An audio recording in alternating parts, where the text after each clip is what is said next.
Hello வணக்கம்.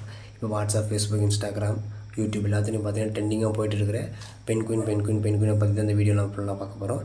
So இப்போ அதிகமாக பார்த்தீங்கன்னா அந்த பென்குயினை வச்சு மோட்டிவேஷன் வீடியோலாம் போட ஆரம்பிச்சிட்டாங்க. அதாவது பார்த்திங்கன்னா ஒரு பென்குயின் தனக்கான ஒரு பாதையை உருவாக்கி அந்த பாதையில் யாரோட துணை இல்லாமல் தனிமையில் செல்கிறது அப்படின்னு சொல்லிட்டு நிறைய பேர் வீடியோவை போட ஆரம்பிச்சிட்டாங்க. ஸோ நானும் என்னடா எல்லாருமே பென்குயினை பற்றி பேசுகிறாங்க அப்படின்னு சொல்லிட்டு நான் சர்ச் பண்ணி பார்த்ததில் சில விஷயங்கள் எனக்கு அப்போ புரிஞ்சுது. அதாவது பார்த்திங்கன்னா ஒரு 15 வருஷத்துக்கு முன்னாடி ஒரு ஃபேமஸ் ஃபிலிம் மேக்கரால் ஒரு டாக்குமெண்ட்ரி ரிலீஸ் ஆகுது. ஸோ அந்த டாக்குமெண்ட்ரி நேம் என்னென்னு பார்த்தீங்கன்னா encounter at end of the world அப்படின்ட்டு ஒரு டாக்குமெண்ட்ரி ரிலீஸ் ஆகுது. ஸோ அந்த டாக்குமெண்ட்ரிலேருந்து வந்த ஒரு கிளிப் வீடியோ தான் இப்போ எல்லோரும் ஸ்டேட்டஸாக வச்சுருக்காங்க பார்த்தீங்கன்னா பென்குயினை பற்றி அந்த வீடியோ.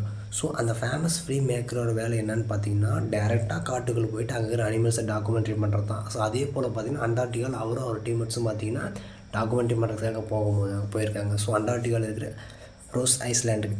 ஸோ அந்த ஐஸ்லாண்டில் பார்த்தீங்கன்னா பென்குயின்ஸ் எல்லாமே கூட்டமாக கடலை நோக்கி வேகமாக போகுது. ஸோ அப்படி போயிட்டு இருக்கும்போது இவங்க டீம்மேட்ஸ் எல்லாமே அதை பார்க்குறாங்க.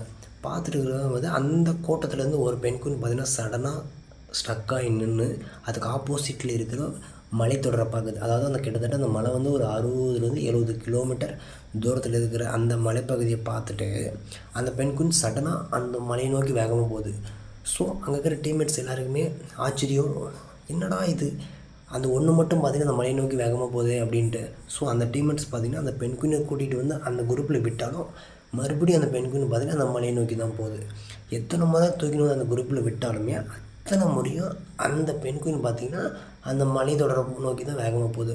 ஸோ இது சயின்டிஃபிக்கலாக என்ன சொல்கிறாங்க அப்படின்னு பார்த்தீங்கன்னா அந்த பென்குயின் மன ரீதியாகவோ இல்லை உடல் ரீதியாகவோ பாதிப்படைஞ்சிருக்கலாம். அப்படி இல்லைனா அதோடய பிரெயின் வந்து பார்த்திங்கன்னா வைரஸால் அஃபெக்ட் ஆகிருக்கலாம்.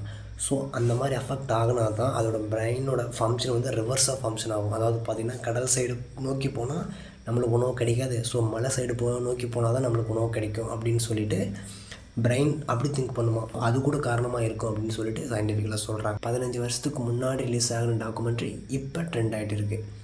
ஸோ இதுதான் மெயின் ரீசனாக சயின்டிஃபிக்கலாக சொல்லப்படுது. ஸோ இந்த போல் உங்களுக்கு வீடியோ வேணும்னா நம்ம சேனல் நீங்கள் சப்ஸ்கிரைப் பண்ணுங்கள்.